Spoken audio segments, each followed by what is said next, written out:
A single drop of dew trembles on a blade of grass, dawn light quivering.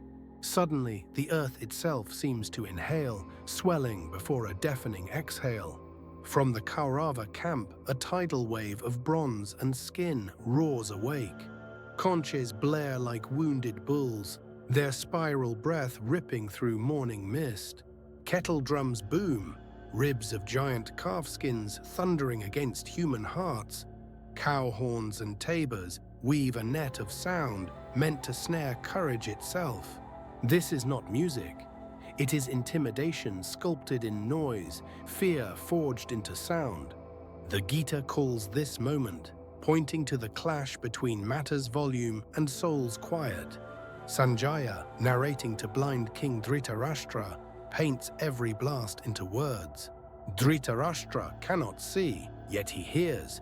The noise becomes his only window to war. Verse 13 records 13 instruments, an unlucky orchestra of aggression. Each drumbeat is a heartbeat of empire, each hornblast a claim of destiny.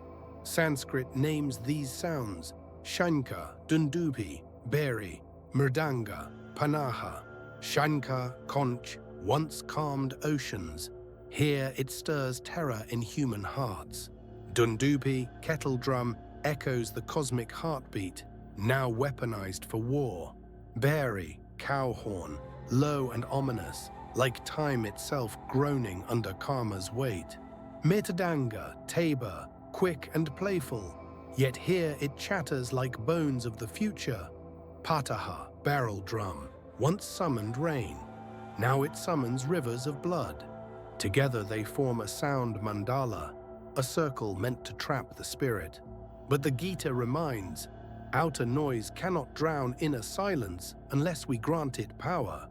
Modern life blares its own horns, news alerts, deadlines, opinions, social roar. Like Dhritarashtra, we often feel blind, relying on others' noise to shape our fears.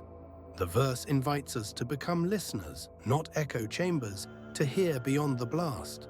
Force is loud, presence is quiet. Aggression demands, awareness receives. When the world gets loud, we can choose the Pandava response. One conch later, not first. Silence is not absence of sound. It is presence of attention unshaken by volume. Practice hearing the space between drumbeats. That gap is where the soul resides. In that gap, decide, will I amplify fear or attune to the calm beneath chaos? Thus verse 13 becomes a manual for modern war, the war of attention. The Kauravas teach what not to feed. Volume without values, noise without North Star. So next time life's tabors thrum, pause, hear the deeper conch of conscience. Let the world blast. You keep the inner rhythm steady, quiet, unenslaved. For every outer horn that heralds fear, an inner one can proclaim courage. Remember verse 13. Sound is a test. Silence is the answer that passes it.